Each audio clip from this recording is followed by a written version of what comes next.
Good morning, students. We have finished stiffness matrix for a bar element, a truss element in the previous class, and today we are going to look into the stiffness matrix for a beam element. All right.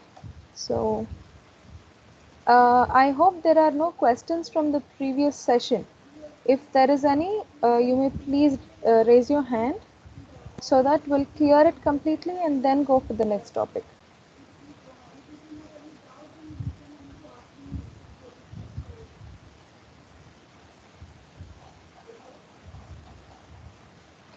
No raised hands.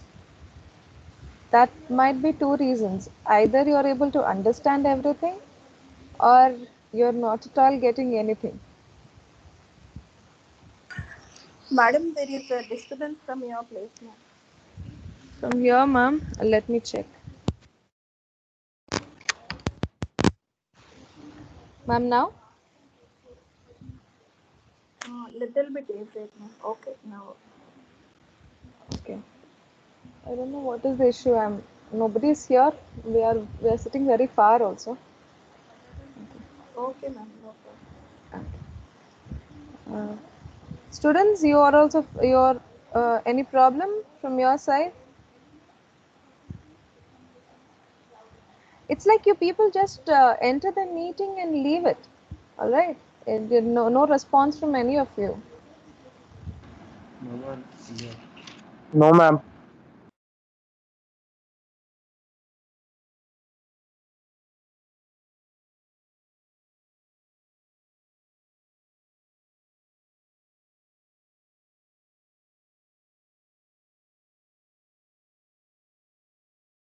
All right, we'll start the class for today.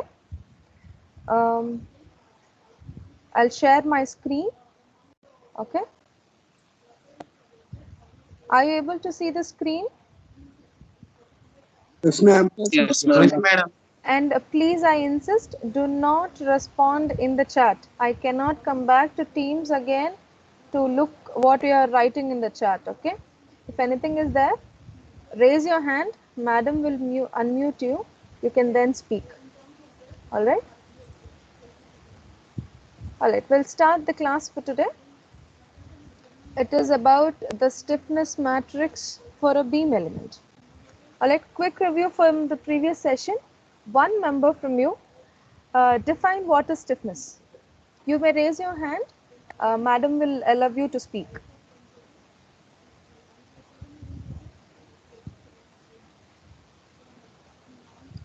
What is stiffness? That's my question. Ma'am, me Abdul Hadi. Okay. Stiffness is defined as the force required for a unit displacement. Okay. Very good. Thank you. Thank you, Hadi. All right. And somebody else now, other than Hadi. What is the important rule that I have mentioned you when we are giving unit displacement for one particular coordinate? One of you. Guys? Ma'am? Yes, who is this? Abdul Hadi. Again, no. You are not allowed to answer again. Somebody else. Okay. Good morning, ma'am. Good morning. Your name, please. Vandana, ma'am. Okay. Yes, Vandana. When unit displacement is given to one coordinate, the displacement in the other coordinate should be 0. Yes, we have to restrict the displacement in the other coordinate. All right. Thank you. The reason for me to ask these two things when we are starting with the beam element is, beam element is different when it comes to the truss or the bar element, because in the in the bar element or the truss element, you were able to see the displacement only axially, all right, only along the direction of the axis. Whereas when it comes to beam element, the sort of displacements that occur in beam element is going to be in a higher node. All right, they are going to be axial, there would be vertical, I mean the lateral, and then also moments. All right. So when these three come into the picture, we have to be very clear that where we are giving the unit displacement and how is the other coordinate is responding to it. All right. So what we'll do is today, yes, in the analysis of continuous beams, normally axial deformations are considerably negligible. Why do you think axial deformations are considerably negligible? Any clue? For a beam element, why do you think the axial deformations are negligible? Any idea?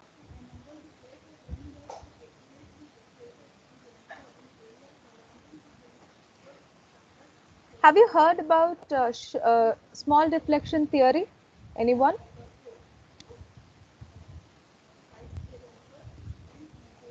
Guys, did you leave your screens and left the class? I need somebody to respond. Yes or no? Anything? No, ma'am. No, Okay. ma'am. All right. There is a theory called small deflection theory in that states that when the beam is subjected to loading, generally because of the boundary conditions, axial deformations are very finite. Okay, very small, that are always neglected. All right. There are conditions for the beams where axial deformations are taken into consideration. That is, when the axial loads are considerably high. Until and unless they are considerably high, axial deformations are not taken into consideration. All right. Now see, if this is the beam member for which we are trying to derive the stiffness matrix, we are going to give the material properties. One is E, Young's modulus. One is L, that is the length of the beam or the span of the beam. And I want somebody to tell me what is I. Moment of inertia. Right? Yes, somebody else is also telling. Moment of inertia. Moment of inertia. Yes, moment of inertia. This is because because it is a beam member, I said you the standard is a little bit high. All right. So the level of deriving it differs and with some extra constraints. All right. So we have in the previous cases we had only E and mu, that is Young's modulus and the Poisson's ratio. From here we are going to have Young's modulus, moment of inertia, length, and the other properties whatever is necessary. All right. So for the beam element, we are taking coordinates in this way. First is shear, that is the vertical reaction at one coordinate. I am naming that as 1. All right. And the next one is moment. Moment, I am giving the coordinate as 2. All right. That is at one coordinate. Vertical reaction or the shear in the other coordinate, I am terming that as 3. And moment at the second coordinate, second node. All right. And I'm naming that as 4. All right. For us to make it easy, when we are talking about the ends,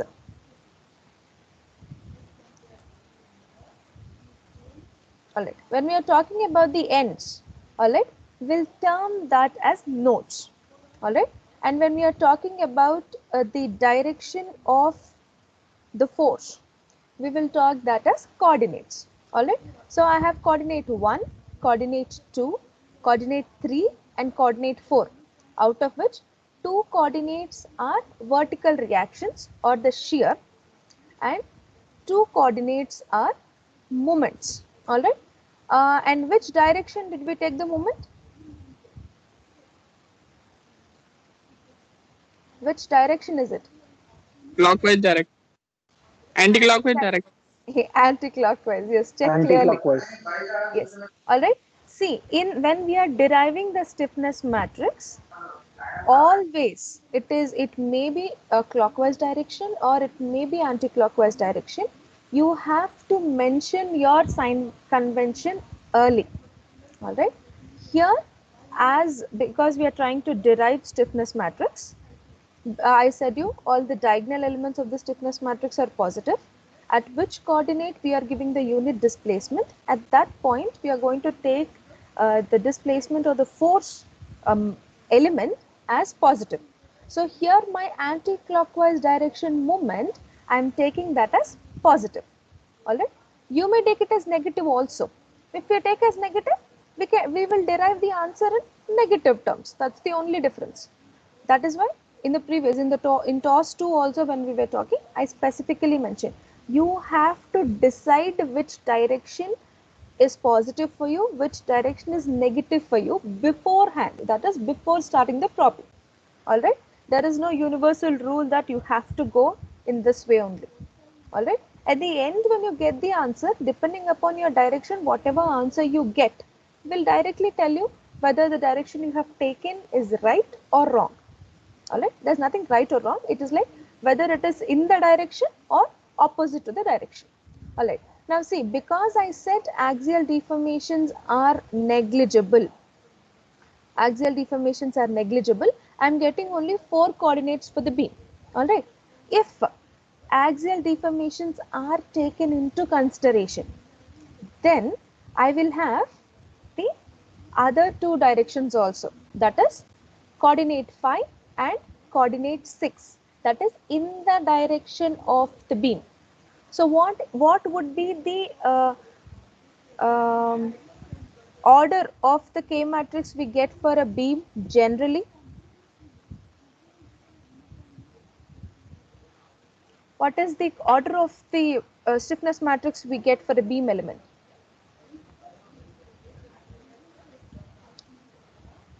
Guys, 3 by 3 matrix. Huh?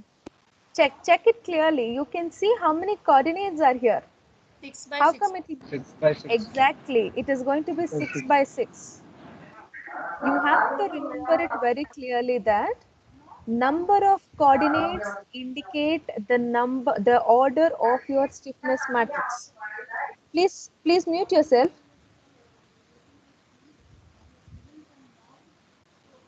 Yes, the number of coordinates that are there indicates the order of your stiffness matrix. All right. If you checked in your syllabus, it mentions a beam element with 3 degrees of freedom. All right. Now let me ask you, what is degree of freedom? One member, what is degree of freedom? All these terms are not new for us, okay? Free to move. You have to tell your name first. I'm Shravanti, ma'am. Yes, Shravanti. Degree of freedom means it is free to move.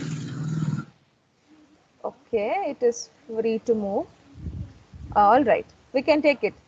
Yes. Any more answers?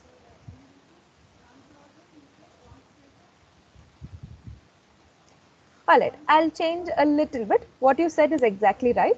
The thing is, yes, who's that? Guys, if there is no question you have to ask, then you better keep yourself muted only. I insist, please. If you have anything to ask, then only unmute yourself and talk. All right? Right, we are talking about degree of freedom. Degree of freedom is allowing any node or a boundary or the beam ends to deform. All right, it is free to displace or free to deform. All right, that we are calling it as degree of freedom. So for our syllabus we have beam element with 3 degrees of freedom, 2 noded beam element with 3 degrees of freedom. That is what is exactly the figure what you're seeing. We have 2 nodes for the beam, all right, and 3 degrees of freedom. Right, in 3 degrees of freedom indicates one is vertical, one is axial, and the other one is movement. Right, now because we are trying to see that axial deformations are negligible, we are not going to have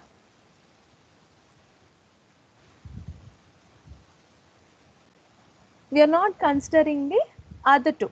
If at all the axial deformations are taken into account, then we are going to see the axial coordinates along axis also. All right. So let's see how we can derive the stiffness matrix for this beam element. Now here, can you tell me what is the order of the stiffness matrix? 4 by 4. Exactly. Number of coordinates is equal to the order of the matrix. You have to remember. All right. We'll go forward. This is the beam element. Did you take the picture?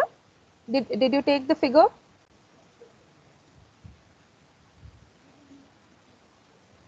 I want you to take the figure, please.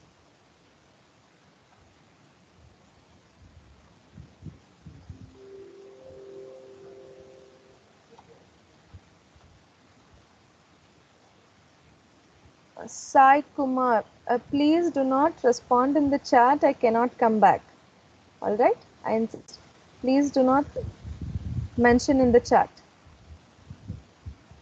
All right. Shall we continue? Did you take the picture? I mean the figure of the beam element? Yes, ma'am. Yes, ma'am. Right. We will continue. Yes, ma'am. Now see, because here in the previous case when we saw, we had only the axial displacements. So it is like axial load to axial load. There is no other combinations we had. But here, when we are trying to give a unit displacement, see, unit displacement in vertical direction, the effect happens in the moment direction also and the vertical direction also. That is, if at all, I need a term called K13 or K23 we'll look into. This is little bit different. K23, what is K23 here?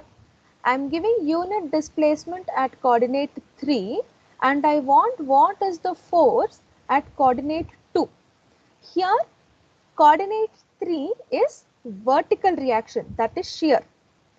When we give a unit displacement along shear, we are trying to find out what is the force produced at coordinate 2. What type of force is this? This is moment. That means we are giving a displacement for shear and expecting what is the moment in the other coordinate. So this is the combination of two different type of forces. Displacement is one, but two different types of forces. For that, we need to have a combination, how the combination is going to form. All right. Here we can see three different types of combinations. All right. First one, reaction to reaction. That is vertical shear to vertical shear. That is one type of combination. All right. Second one is shear to the moment. All right. That is vertical reaction to the bending moment. That is when you give unit displacement at the position of the shear, that is coordinate 1. What is happening in coordinate 2, which is a moment in nature. So that is the combination we have in the second case. In the third case, we have moment to moment. That is, for example, in coordinate 2, it is moment. I am giving unit rotation at coordinate 2. All right, when it is movement, the displacement happens because of movement is rotation. All right, don't take again, I have given a new name in it.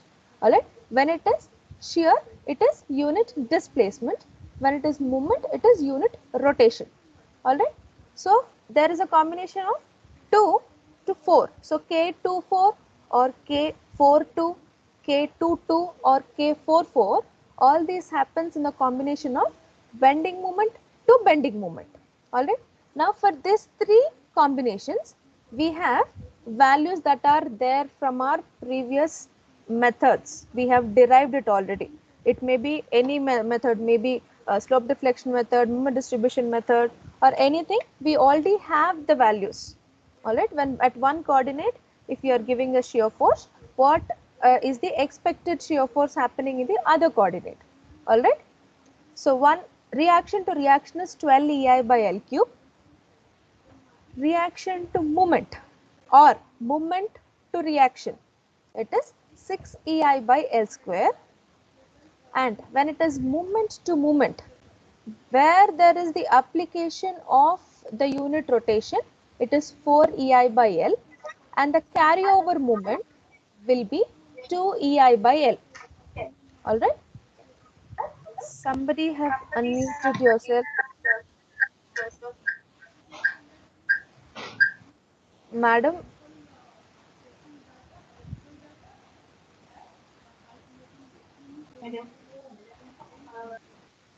who is that who's unmuting yourself? You're disturbing the class, please.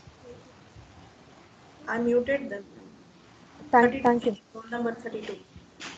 Madhav, better maintain discipline.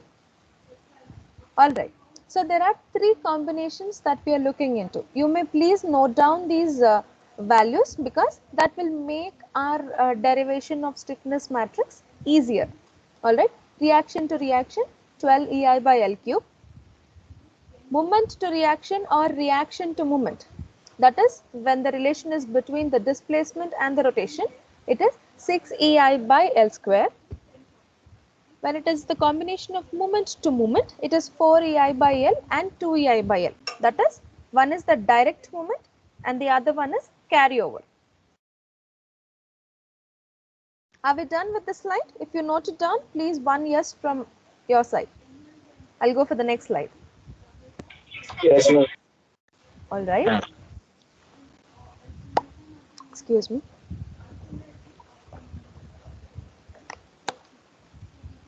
Sorry. Right. Now we'll start with the derivation. As in the previous case, for the truss, how we did, we are going to go coordinate wise. All right. First one, unit displacement at coordinate 1. What is coordinate 1? Did you have taken the figure already? So what is coordinate 1? What is the nature of coordinate 1?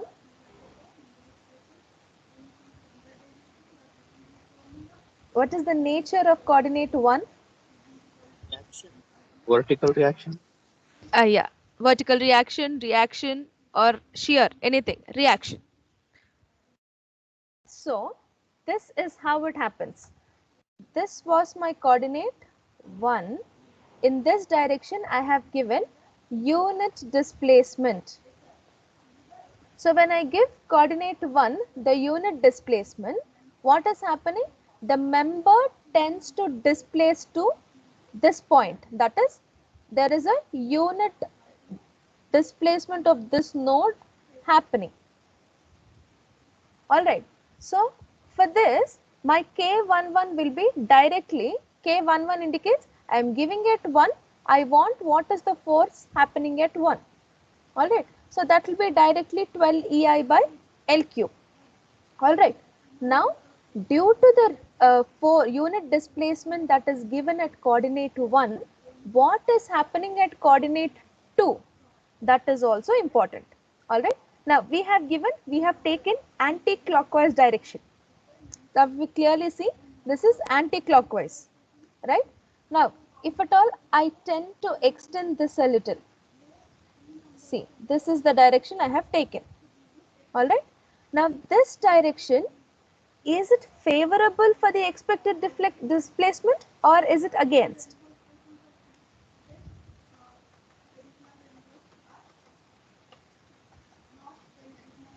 Favorable.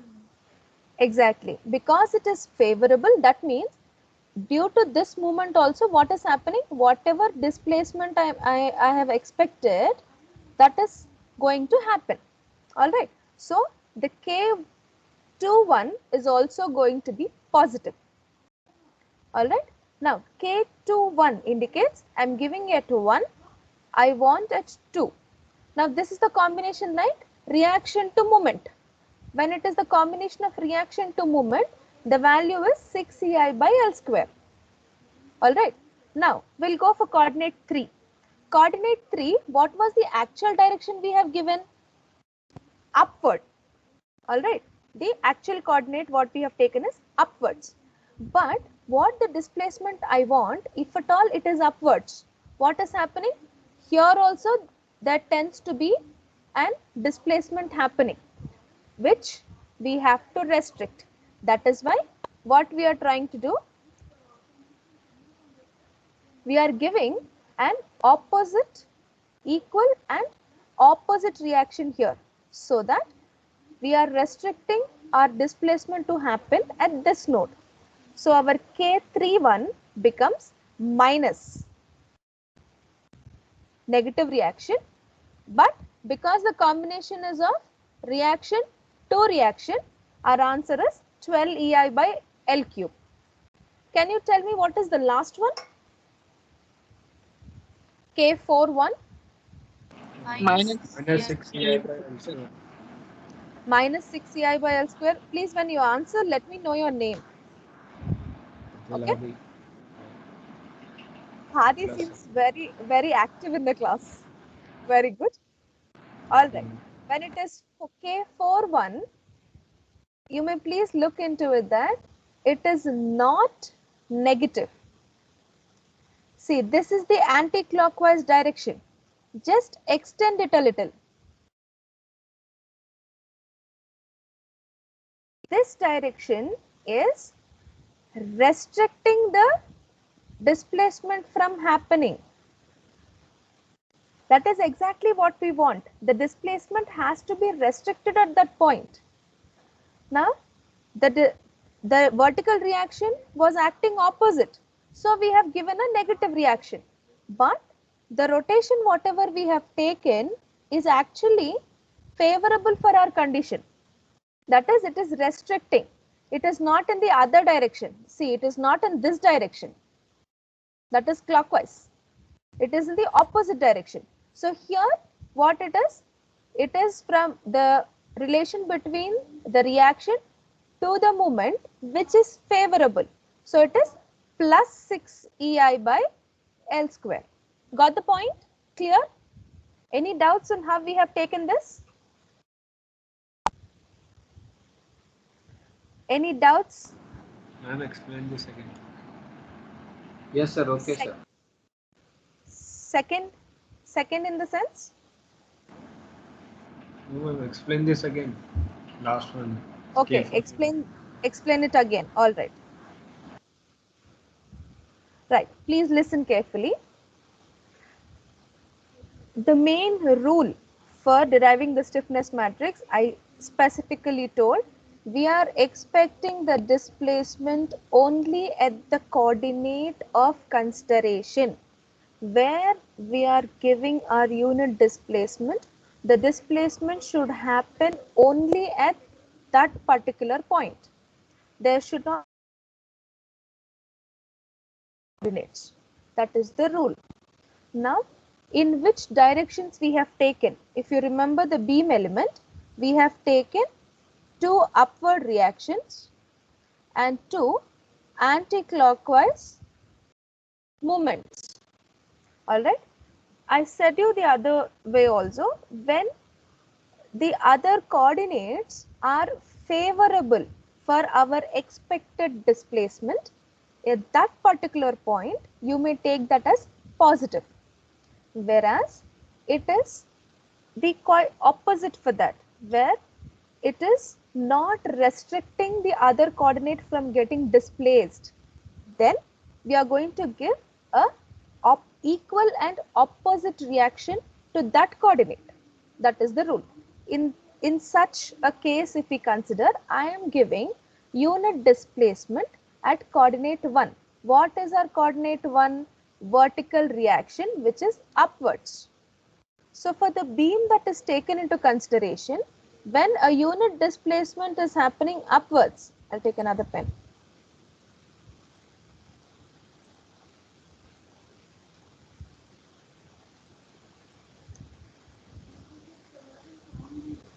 Right. When a unit displacement happens in that coordinate, how this beam tends to move? I want only displacement at that particular point, not in the other coordinate. So this is my expected displacement that has to happen in the member. Now, what all coordinates or the direction of the coordinates that we have given, is it helping from this pattern to happen, or is it restricting, or is it going opposite to this displacement from happening? That is what we have to check. Now, if I give unit displacement at 1 and I want what is the displacement happening at coordinate 1, that is K11, then K11 is 12 EI by L cube. That is the combination of reaction to reaction. Now, when it is K21, I am giving it 1, I want at 2. I want at 2 means 2 is a moment, right? So, the combination is 6 EI by L square, reaction to moment. Now, the point is we know the reaction to moment combination is 6 EI by L square. Whether it is positive or whether it is negative, that is our context. Now, see, our direction was anti-clockwise, that is this direction. Now, this is the displacement that I want. Now, my anti-clockwise direction, is it helping from this displacement happening or is it restricting is what we have to see. If we clearly see, this force is helping for the displacement to happen. Alright, which means it is also trying to tend to move the beam upwards as of the reaction. So, that is directly positive. Alright, if when we come to the other node, that is K31, I am applying at 1 and I want at coordinate 3. Here the combination is between reaction to reaction. So here it is 12 EI by L cube, that we know. Whether it is positive or negative is the question. If you see, I want the displacement in this way. That means here there should not be any displacement. But our coordinate 3 is an upward reaction. Now when I give upward reaction, definitely the beam will tend to move in this direction, upward direction. But do we want this? No, we don't want this displacement from happening. So what we must do? We must give exactly opposite value so that that could be restricted. That is K13 will become minus 12 EI by L cube. Alright. Now the last one for K141. That is I am giving. Yes, ma'am.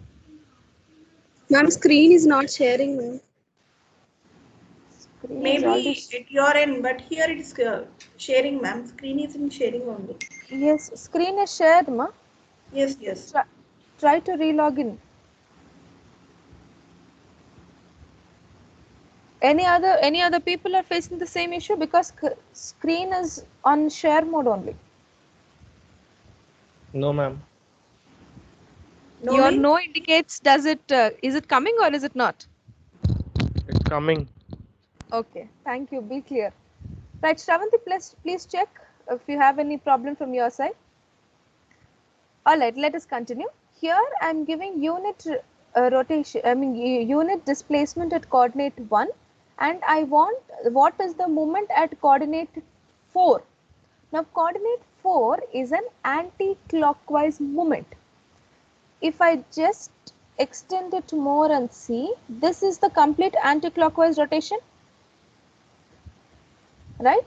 Now this force or the movement that is happening, it is helping from my expected displacement. I want here raised, but here it has to be 0. Now my anti-clockwise reaction is helping from that to happen. It is not like it is going in the opposite direction and allowing the beam to displace from downwards. It is restricting. That is why it is also positive. Got the point? Clear now? Yes, ma'am. Whoever had the doubt, are you done? Yes, ma'am. All right. Everybody, did you note down what all the 4 terms we have? I hope you did. Okay. Thank you. We'll see what is the unit displacement at coordinate 2 now. When I mention unit displacement, please do not think it is only displacement. Coordinate 2 is movement. So you can mention it as rotation also. All right. Now, unit displacement at coordinate 2. See, this is how it happens.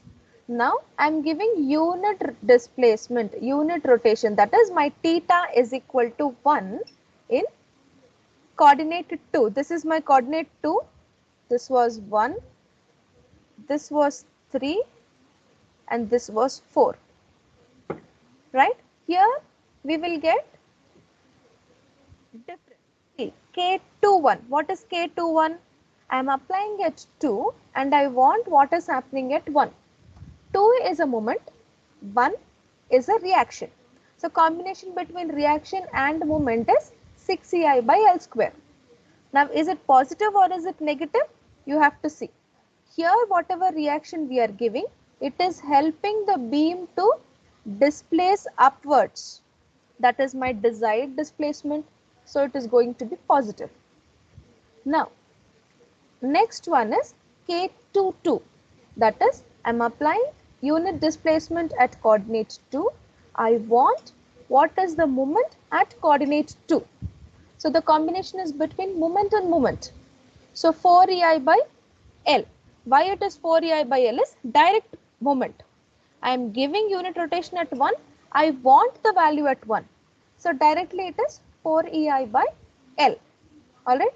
We'll see the next coordinate. Please check. I am giving it 2. I want at 3. 2 is a moment, 3 is a reaction. Now 3 was an upward direction. Now due to this upward, whatever the desired figure or the desired displacement I want will not happen. Upward reaction, it is tend to move the beam upwards. But I want the beam to be stable. It has to be 0 at that particular point. So I am giving an equal and opposite reaction at this coordinate. Combination is between the moment to the force. So it is 6EI by L square. But because it is opposite in direction, it is going to be minus 6EI by L square. Alright. And the final one is K42. K42 is, I am giving it 2. I want it 4. That is, here the combination is between moment and moment. I am giving unit rotation at 2. I want what is the moment happening at 4. If you clearly see, again, extending it, this moment is favorable for whatever displacement we are expecting for this node. So again it is positive. But because it is a carryover moment, because it is given here, but we are expecting in the other coordinate, it is going to be 2EI by L. Are we clear? I want Yes, at ma'am. least 2 S's now. Okay, I got 1. Yes, ma'am. Yes, ma'am. Oh, very good. I got 3. Thank you. We'll go for the next coordinate now. Unit displacement at coordinate 3. Coordinate 3 is exactly similar to coordinate 1. I want you people to write down whatever the displacements, stiffness elements you get. You have the direction, you have understood the concept, you should be able to do. It is similar to your coordinate 1. Try doing it. Another 2 minutes, however, I'll show, but you also have to try from your side. The reason I'm asking you to understand the concept very clearly is whatever the direction of movement or the reactions we have taken in the question, it may not be given in the same direction. What if the movements are given in anti-clockwise? You just can't change all the movements, wherever the movement is there, you cannot just make it as negative from whatever the concept we are deriving. We have to get how is that value did we get, how did we get the value, or how is that value taken into consideration, we have to understand. All right. So now at coordinate 3, right, you can take the figure and all the 4 elements of stiffness you have to write now. I have explained you the concept. The beam element is taking a little bit more time than expected. Because of truss and bar, I thought you would be clear with the concept.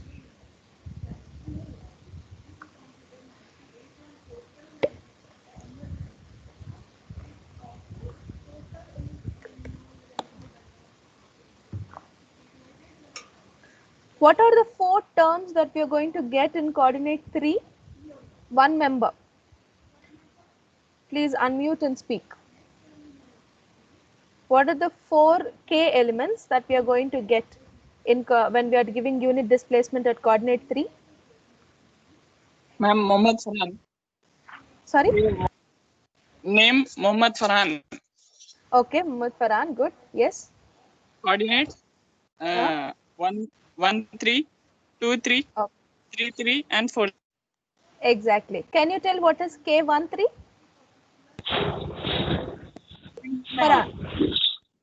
Ma'am, Yes, who is this? Priyanka, ma'am. Yes, Priyanka. 12 and K13 is 12 EI by L square. L cube. K13? Yes, ma'am. Is equals to 12 EI by L cube. It is because the combination is from reaction to reaction. The nature of the coordinate 3 is also reaction. The nature of coordinate 1 is also reaction. Ma'am, why negative, ma'am? That is what you have to tell me. All right. All right. See, here I am giving it coordinate 3. I am giving it coordinate 3. Then this will be my desired displacement. That is at coordinate node 2 where my coordinate 3 exists. At that coordinate, I want this displacement, which means at coordinate 1, I should not have any displacement happening. So, if at all, my given direction for coordinate 1 was upward. So, the displacement will also happen upwards. But I don't want upwards. I have to restrict from this the displacement at this particular node because I'm giving displacement at coordinate 3. I don't want any displacement at coordinate 1. So this is opposite to the direction of my desired displacement. That is why it is negative. Are you clear, Chandana? Yes, ma'am. All right. All right. Somebody K23. Somebody K23. Ma'am, obviously 6 EI by L square. 6 EI by L square is, I know that because that is the combination of the reaction to moment. Whether it is positive or negative is my question. Positive. Okay, very well and good. Please check. Negative. Ma'am, this is Prashant. Yes, Prashant. Negative, ma'am. Exactly. Please check. We have given anti-clockwise direction of moment, right? This is the desired figure we want. Anti-clockwise indicates, this is clockwise, sorry. This is anti-clockwise direction. What is the for moment we have given earlier, taken into consideration? You cannot change the direction of the moment in between your problem. All right, you have to remember that. You have only chance to consider whether clockwise is positive or clockwise is negative. But in between the problem, you cannot keep changing whatever you want. We have taken anti-clockwise as positive. When anti-clockwise direction is positive, see, anti-clockwise direction is tending the node 1 to displace. It is allowing the node 1 to move upwards. But we have to stop it. We have to restrict that. So we have to give a negative reaction there. So it is minus 6 EI by L square. Whoever have got minus, very well and good, you understood the concept. Now K33. Yes. Positive 12 EI by L cube. Yes, exactly. Positive. Yes, positive. See, K33 will definitely be positive. Whoever answered, very well and good. If at all, yes. K43 negative 6 EI by L square. Okay, your name please. Mohammad Farhan. Okay, same Farhan. All right. See, the thing is here, I already told you that diagonal elements of the stiffness matrix will be positive. So that also you can remember. Wherever we are applying and we are trying to find out the force, that place it will always be positive in whichever direction you may take. You may take clockwise direction, anti-clockwise direction, positive, negative, anything, but the main constraint for stiffness matrix is diagonal elements will always be positive. So when I'm applying at 3 and I want at 3, definitely it will be positive. Now the combination for both of them is I wanted reaction and I'm giving a unit displacement for reaction and I'm expecting reaction. So it is 12 EI by L cube. Reaction to reaction. See, if I give unit rotation, there I'll get unit rotation. The combination will be same. Along with same, it will be positive. Now K43, as Paran said, you're absolutely right. It is going to be negative 6 EI by L square because this is the anti-clockwise direction. Right? When I am giving anti-clockwise direction, what is it doing? It is making my displacement, it is restricting the desired displacement from happening. But what we want the displacement to happen in this condition. So what we should do? We should give equivalent opposite reaction. So this is negative again. Got the point? Are you clear with note 3? Yes, ma'am. Any doubts in note 3? No, ma'am. Who is this? Okay. Did you tell no ma'am or did you tell yes ma'am? I did not understand. But still I assume that the concept is clear. Okay. If you have any doubts, you can ask. Now, before I give you for coordinates 4, I give you 2 minutes of time. You yourself finish coordinate 4, please. Yeah, ma'am. Yes, unit displacement coordinate at coordinate 4. I'll give you 2 minutes. After 2 minutes, I'll ask you. Completed, ma'am. Completed. Very good. Others also. We'll give time for others to solve it. Okay. Who was that, by the way? 322, ma'am. Uma Maheshwar. Uma Mahesh. 322. If you tell your number, I may not know. Better with Okay. your name, please. Thank you. Ma'am, I can't say figure, ma'am. It's not. I did not give you the figure. You have to do it by yourself. You know the directions. Okay. Then what is the use if I give you the figure? How the moment displacement will happen when you give that rotation, you know it. Whether it is favorable or whether it is restricting, that you should see. If I give you the figure, you'll directly write the answers. No, I'm not going to do that. You have to be able to do it by yourself.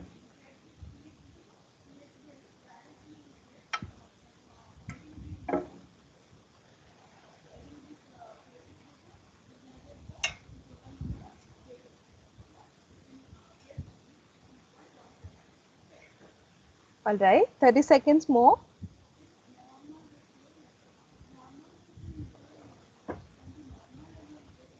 Thirty seconds more. 20.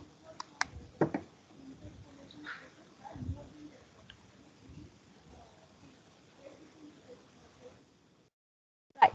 This is the figure that we are expecting. Chandrakant, what did you try? Chandu? Chandu, Ma'am.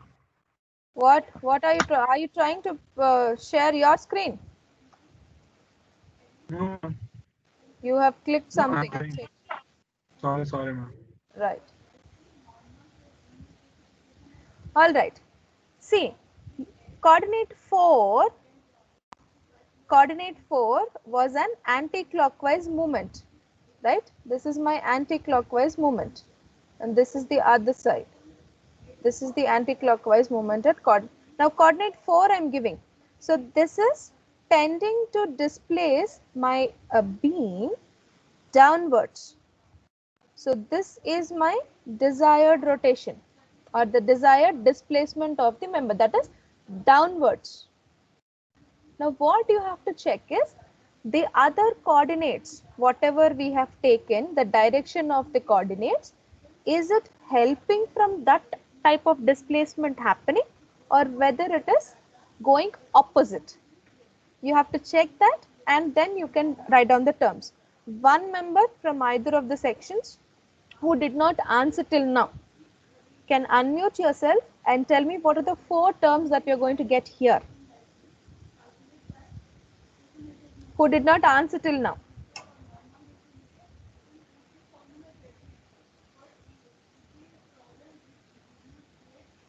So it is like who is answering till now, only they are the ones who are understanding the concept. All right, let me ask.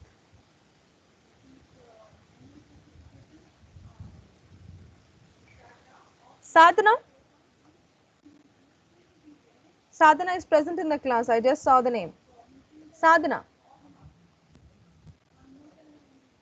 It's like you entered the meeting, left the screen and went off.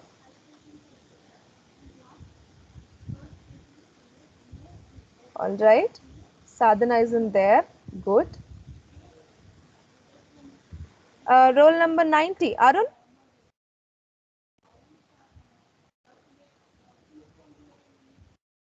Arun?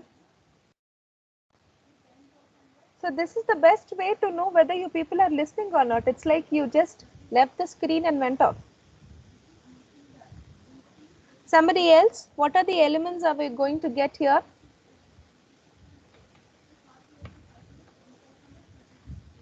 Irshad.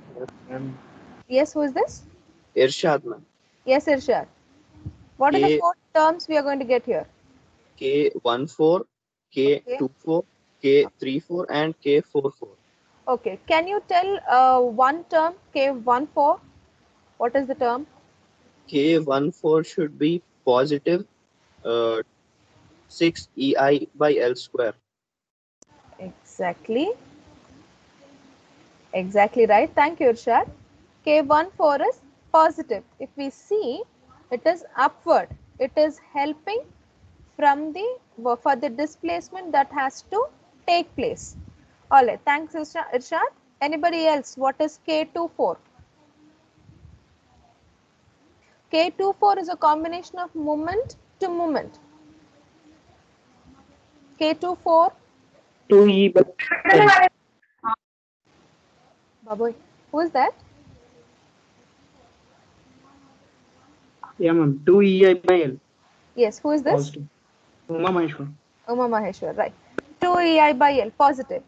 See, our taken moment is anti-clockwise, which is allowing the beam to stay upwards. That is what is required for this displacement. So still positive. Now K34. K34. Ma'am, Yes. minus 6EI by L square. Exactly. Thank you. I hope that was Chandana. Yes, ma'am. Yeah. Right. K34. K34 is upward force. If at all I take it in the same direction, what is happening? It is restricting this downward displacement or the rotation from happening. So I need to give an opposite reaction so that my desired displacement for this coordinate can take place. And the last one, 2 reasons. We are giving at that point and we are expecting at that point, and a diagonal element of the stiffness matrix. So it is going to be positive. K44, moment given, and we want what is rotation is given, and we want what is the moment at that particular point only. So direct movement constraint. So 4EI by L. Are we clear with all the 4 terms that we have taken? Unit displacement from coordinate 1 to coordinate 4. Any doubts so far? Yes. K24 ఒకసారి explain చేయండి. K24, right. What is 2? 2 is anti-clockwise movement, right?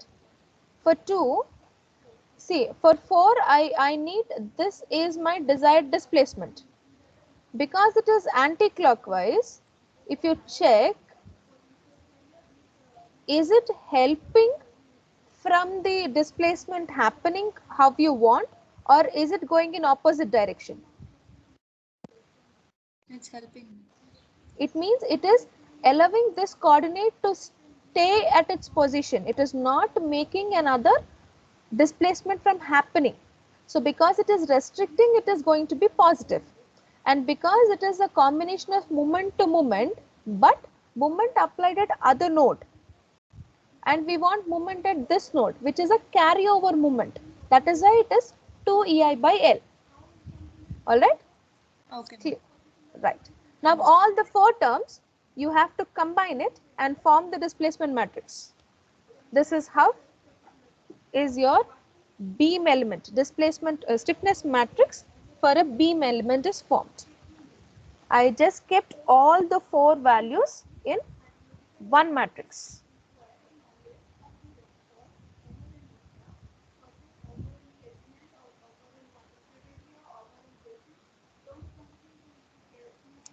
EI by L cube is taken common.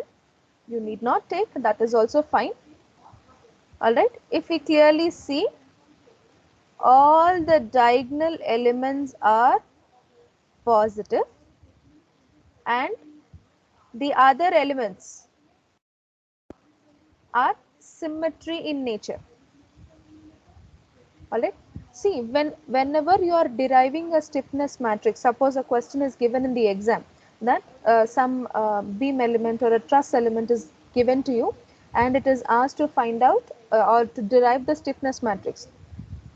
Whichever direction you take, whichever methodology you take into consideration, just remember that the main properties of the stiffness matrix have to be there.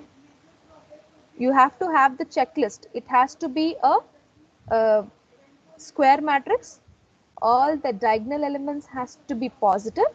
It should be a symmetric matrix. Now see, minus 12, 6L, 6L, all these things, because we have derived, we have taken. But suppose anywhere, if at all in the taking the coordinates, you are taking the direction wrong, or you took positive to negative, negative to positive, when you form the stiffness matrix also, you will have a chance to analyze. All right, these terms are going to be same. That also you need to remember. All right, you can cross check. That will be your final checklist. All right, the symmetry of the stiffness matrix also you should check. All right, are we clear till this point? Are we done with the stiffness matrix of a beam element? Did you note it down? Yes, ma'am. But one thing, ma'am, I couldn't get K34. Okay. 34.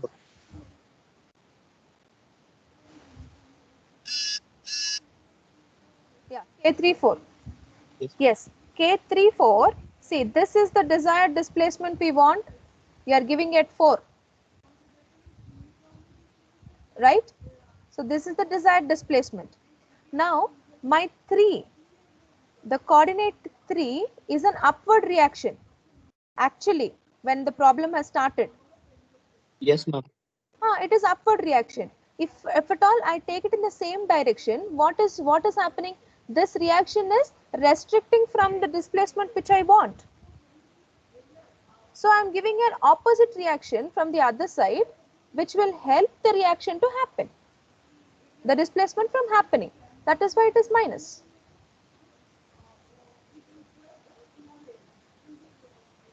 Did you understand?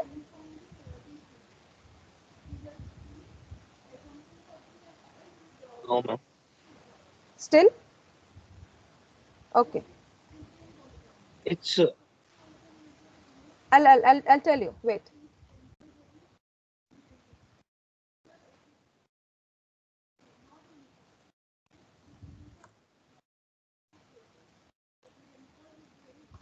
Now look at this. I have taken a new slide. This is the beam I have. All right. For this beam, in the starting, I have taken 4 coordinates. 2 upward and 2 anti-clockwise movements. Now for me, all these 4 are positive in nature. All right. Now, for the last one, which you did not understand, that is, for this beam, I am giving an anti-clockwise rotation, unit rotation in anti-clockwise direction. So, for this node, what will happen?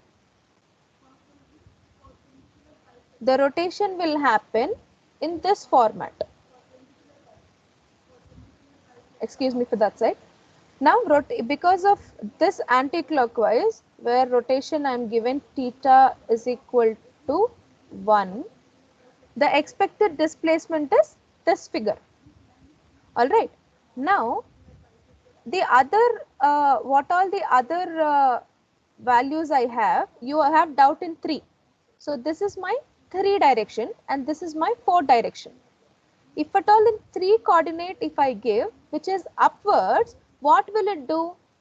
That will restrict from this displacement from happening in the direction positive. If at all I take, that will not allow this displacement to happen. But what I want this displacement to happen. So what will I do? Rather than giving it upwards, I am going to give a downward force, which will help from this displacement to happen. That is why which was positive when upwards will become negative when it is downwards. That is why K34 will become minus. First point. Now, because I am giving moment and I want a reaction, the combination is between moment to reaction. It will be 6 EI by L square. You are clear now? Yes, ma'am. Thank you, ma'am. Got it. Thank you. All right.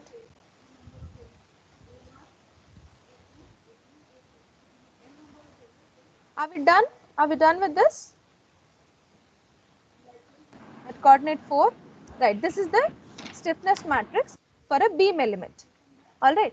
Now, this stiffness matrix for beam element, which is 4 by 4, is without considering the axial deformation.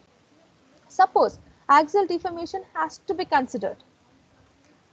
Now, if at all I have to consider axial deformation, just try to think what is the other terms that I'm going to get. We have seen it already, not new for us. In the last class, we have seen. Yes? Axial Excuse me, deformation. ma'am. Yes? Yes, ma'am? Madam, it is not in slide share mode. It is in the sharing mode only, ma'am. Now Hello? no. Now it's okay. Okay, Hello. ma'am. Yes, ma'am. It's okay, madam, now. Okay, ma'am. Thank you. All right. Are you able to see, students? Are you have any problem in seeing the slide? No, ma'am. Clear. All right. Now see, if at all I have to consider the axial deformations also. Remember the displacement stiffness matrix for a bar element? What is the direction we have taken? The axial direction. So those 4 terms are going to be added for this stiffness matrix. Simple. See, if the axial deformation of the beam are to be considered, it may be observed that axial force do not affect the shear or bending moment.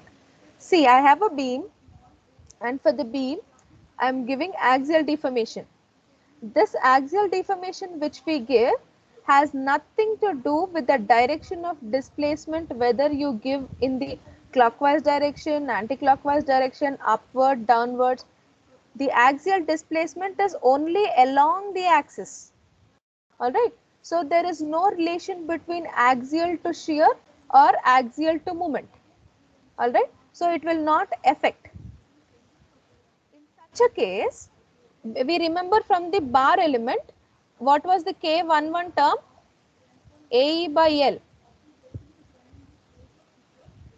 And the other terms, whether it is K12 or K21, it was minus AE by L. You can brush yourselves back to your stiffness matrix of a bar element. that only we are going to take it here. AE by L minus AE by L minus AE by L and AE by L. Only these terms are going to be added, because due to axial there is no relation between axial to shear or axial to bending moment. The other terms would be 0. All right, please note down this matrix also.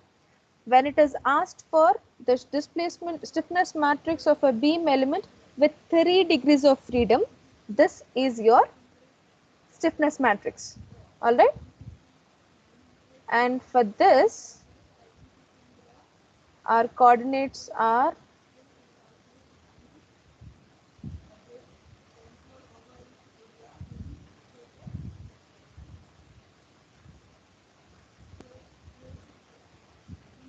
one is your axial, coordinate 1, 2 is your reaction, 3 is moment, 4 axial, 5 reaction, 6 is the moment again. All right, at node 1 and at node 2.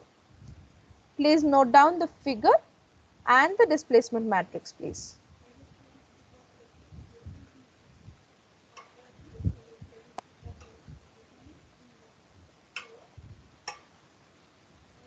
Are we clear until this part?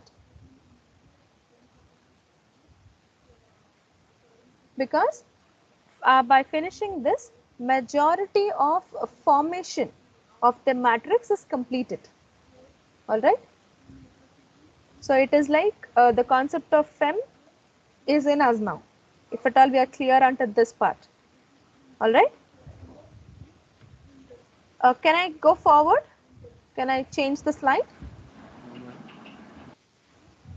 Was it a yes or a no? No.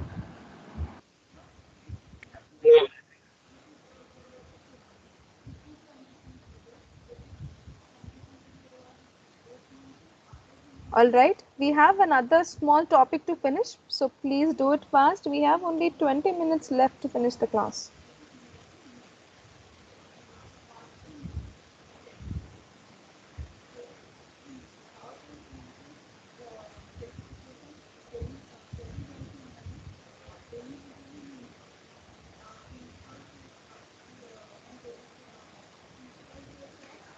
All right,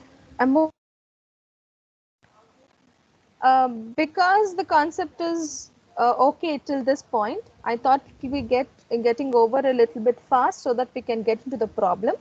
But you'd note down this as your homework. All right. In the next class, we'll see what is the values you have got for this. All right. You take that beam. All right. I changed the direction of the moments a little bit. Here, the reactions is still in the upward direction,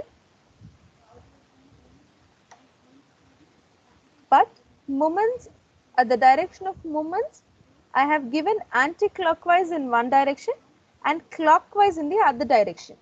That is the only difference. If at all you understood the concept clearly, it will be easy for you to derive the stiffness matrix for this beam. L is given to you, EI is constant. Please derive stiffness matrix for this beam. All right. In the next class, we'll see what is this. All right. Did you note it down? Just a beam of 4 meters. The stall is changed. Only at node 2, I just changed the direction of movement from anti-clockwise to clockwise. Oh. What we'll do, at coordinate 1 also, we will take the direction of the movement as anti-clockwise only. All right, we'll change this direction as clockwise. Now, putting this clockwise, you derive the stiffness matrix, because at one position you're taking anti-clockwise as positive and the other position you're taking clockwise as positive. That is not possible for the structure. Either for the whole case, clockwise has to be positive or anti-clockwise has to be positive. So you take both the nodes are in clockwise direction of the movement only. All right, you please make that correction. We go for the next topic. All right, we are done with the stiffness matrix for a beam element, for a bar element and a truss element. Okay.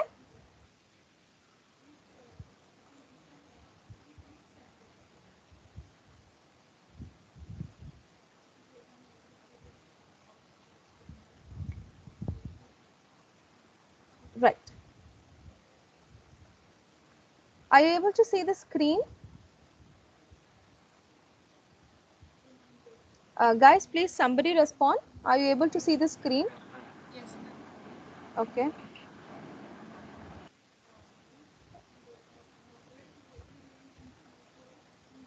Right. See, I'll just give a quick review of what all we have completed, or what we'll do, I'll better finish off the leftover topic first, and then we will see what all the topics we have finished till now. All right. Right, we'll start with this. In the previous case, in the under methodology, in the second class, we have finished stress equilibrium equations, that was 1. Second, strain displacement equations, that was 2. And stress strain relations, that was 3. All right. Now, in the continuation, we have number 4 as boundary conditions. Please note it down. Under 4, we have boundary conditions. Let's be a little quick for this. All right, boundary conditions. Now, this was the 3D body that we have considered in the previous session. But with a slight changes, here we are taking x-axis. Look at this. Y-axis in the horizontal direction, x-axis in the incline, z-axis in the vertical direction. That is, all three are mutually perpendicular, but only this has changed from the previous session what we have taken into account. All right. Now, if we clearly see, we had a 3D body from which we have taken the elemental cube, all right, which has a surface traction T and a point load P, which is of volume V and which has a surface S. That is the first constraint that we have taken into account. Is it not? Do you remember what I'm talking about? Yes, ma'am. Right. In the very first class, when we were seeing the stress equilibrium equations, we have taken a 3D body. From that, we have taken the elemental volume out. And then for that elemental volume, we have derived stress strain relationship. All right. Now, if we clearly see, we have certain constrained boundary here at this point. All right. I'll remove the pointer options for all the other things. See, we have a specified boundary where the displacement is restricted to 0. All right. See, when a 3D body is subjected to various loading, what is its boundary conditions also has to be analyzed. All right. It is not like we are just allowing the body to be free under various loads. All right. If at all we know what is the boundary specifications for it, analyzing it would be more easy. All right, because there is no such structure that doesn't have boundary conditions. All right, now we are taking a specific boundary, say SU on a surface, S on the surface S, and at point U is 0. All right.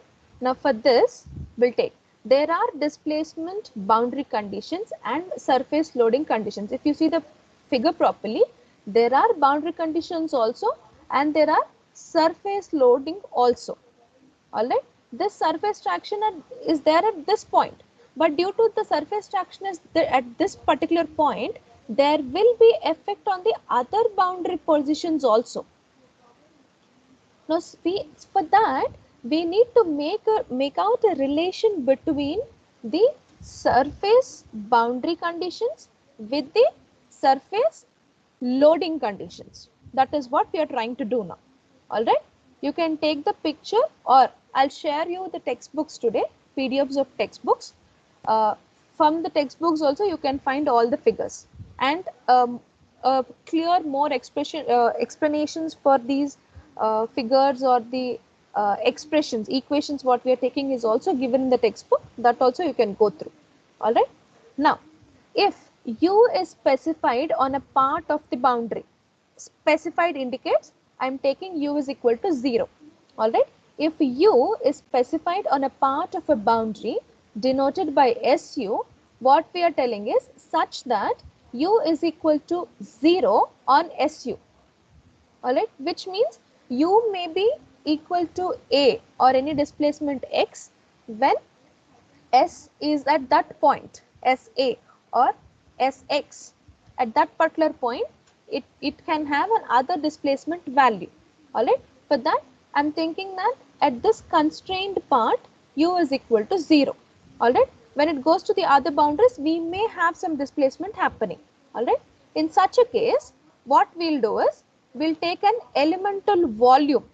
All right, we have taken elemental cube in the previous case, which now we are trying to take a tetrahedron here.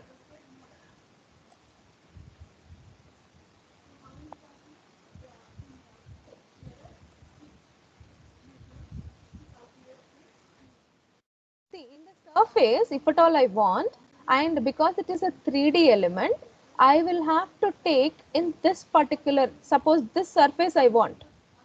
So that surface I need to impose into the 3D part, so that will make that look like a tetrahedron. It will be easy for us to take the tetrahedron element rather than going for a cubical element. All right, that is the reason we are going for a tetrahedron. All right, if you clearly see, tetrahedron element is A, B, C. ABC is on the surface, and out of that the combined point of the three axes of or the origin I can call, I'm taking it as D.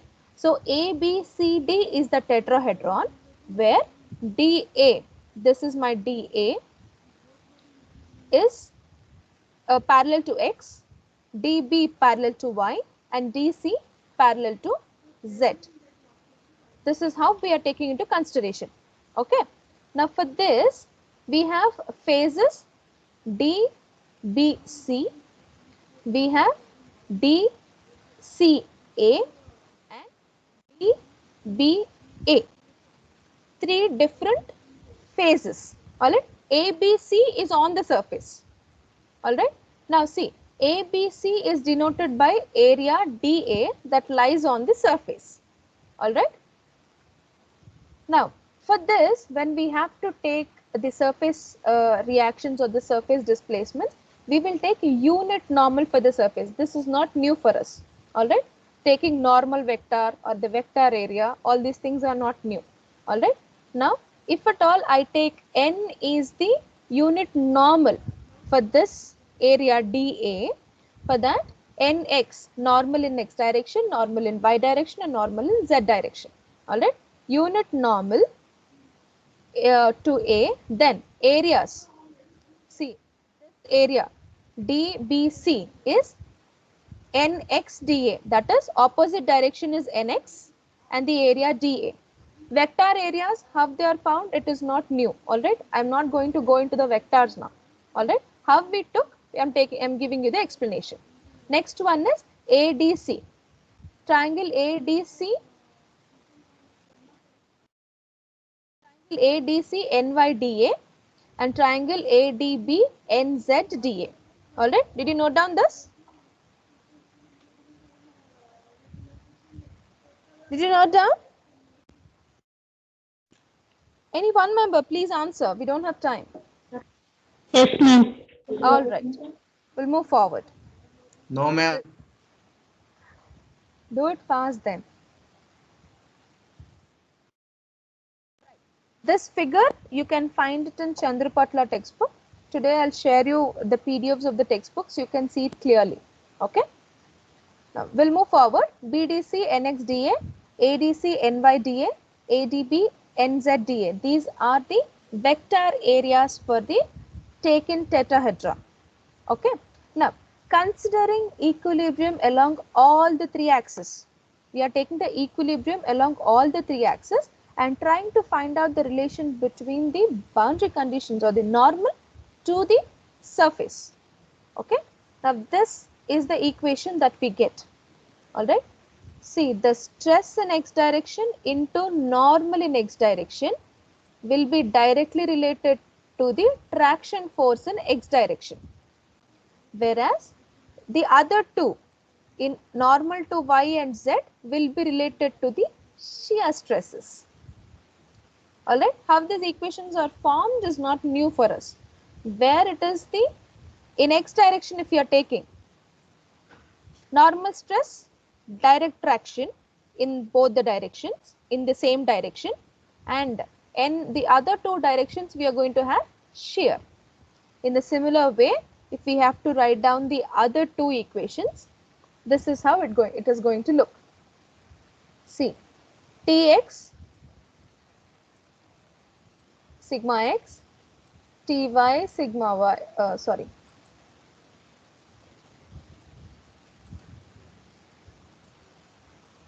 Tz and related to direct. This is the way we can remember the equations of equilibrium.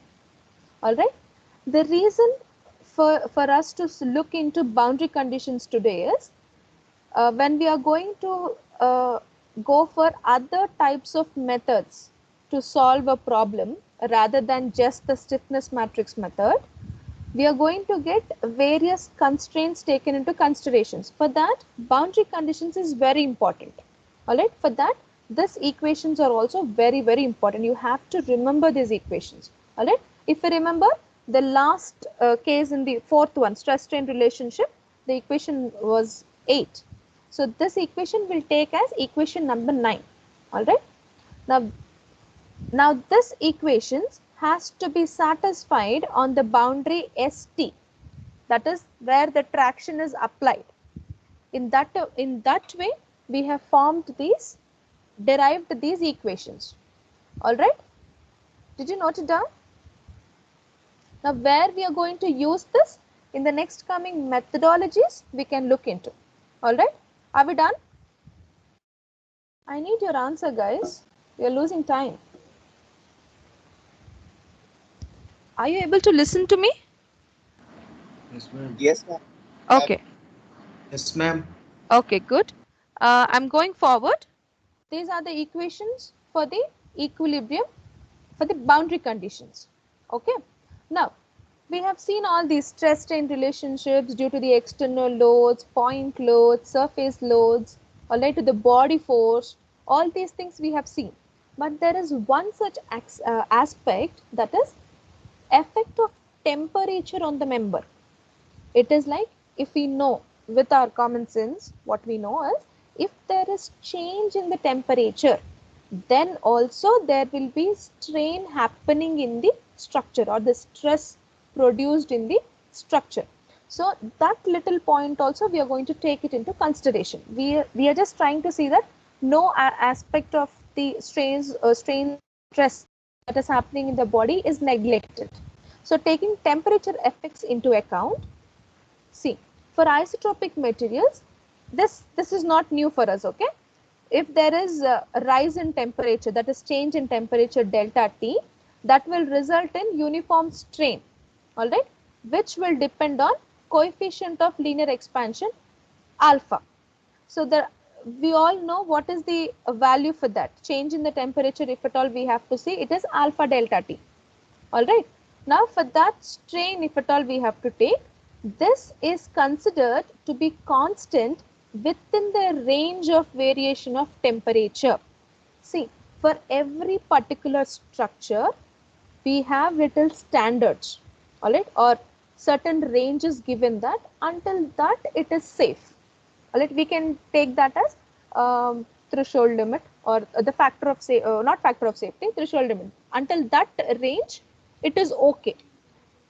For that point, for that range what we take for the body, temperature Fx is taken constant until certain point. Beyond that, the effect of temperature also will be taken into consideration. What are the point? What is the ranges we can see later. Okay. Now, this strain, when it is constant and when it is in the range of the variation, that will not affect, that does not affect or cause any stress in the body. Until it is in the range, it is expected to be constant, and until it does not create or does not cause any stress, then until that point, it is okay to take into account that strains are allowed. All right. Now, where is this constraint happening is if the body is not restricted, it is allowed to deform. Then if the strains are happening, what is stress? The resistance offered by the body is stress.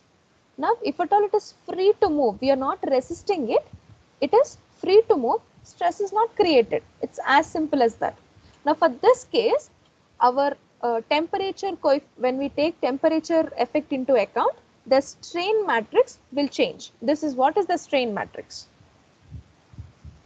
X direction, Y direction, Z direction.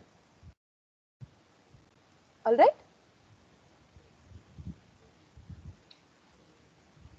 Are you noting it down? Yes, ma'am.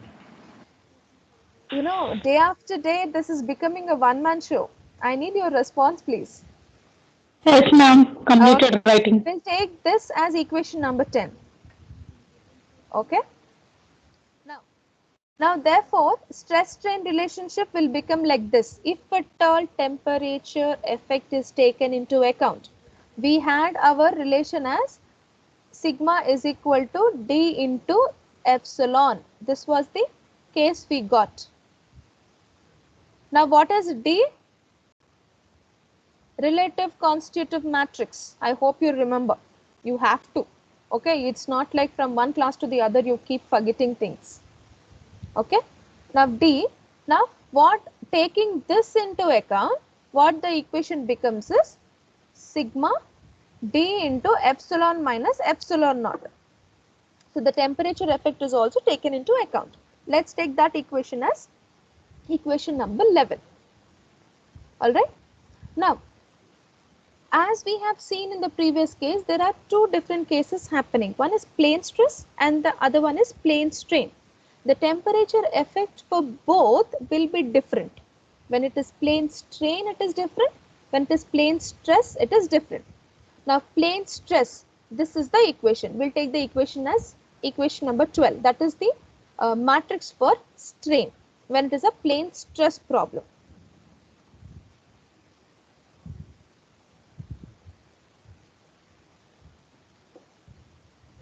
And when it is a plane strain problem, this is the expression for the epsilon naught, that is strain due to temperature difference.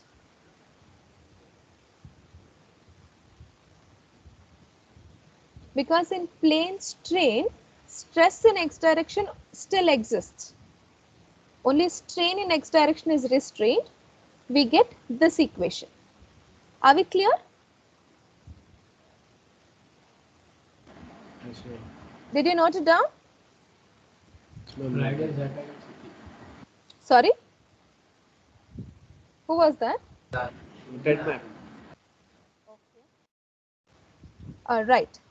Now, we are done with this topic. So, we'll have a quick review from all these classes. What all topics did we complete? Okay. Now, from unit 1, let me take the pen. We are done with stiffness matrix for a two-noded bar, for a truss, for beam element that we have seen today. Problems we will discuss. Okay. And from unit 2, I have finished two-noded beam element with 3 degrees of freedom.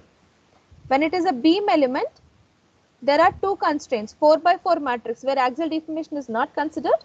When it is 3 degrees of freedom, axial deformation is also considered. So, 4x4 matrix is unit 1, 6x6 matrix comes into unit 2. All right.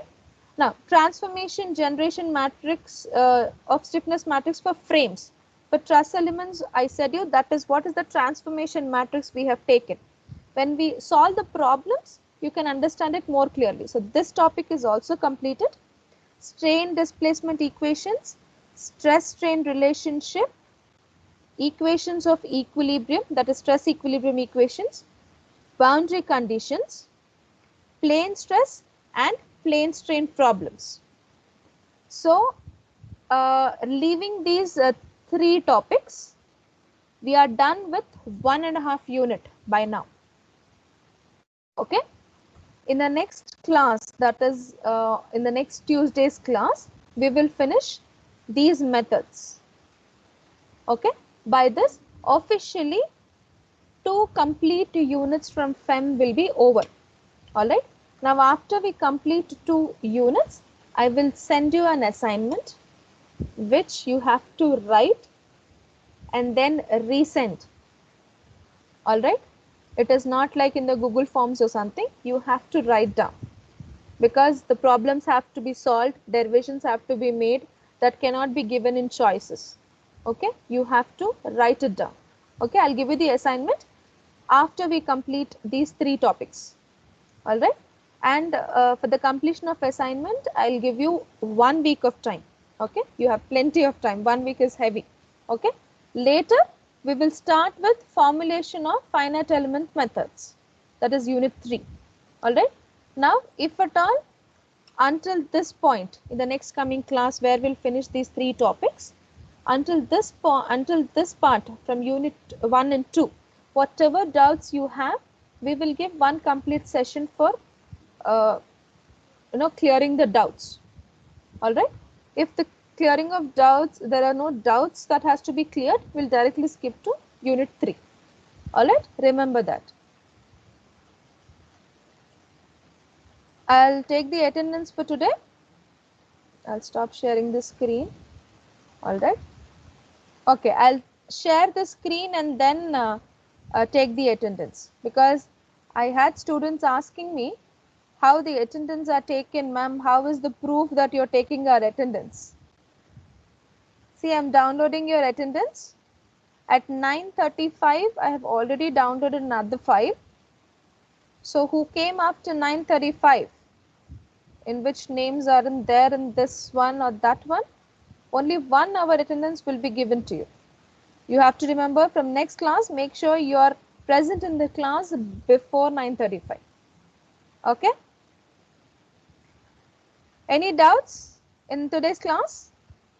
We have 86 members, good number, but you have to talk to your friends that they have to come and attend the classes daily. 2 units are just over within no time. Only in 4 classes we have completed 2 units. In the next class also, of course, 1.5 topic is left. So in completely 5 classes, we have completed 2 units. You have to insist your friends to come. Okay? I'm stopping the recording.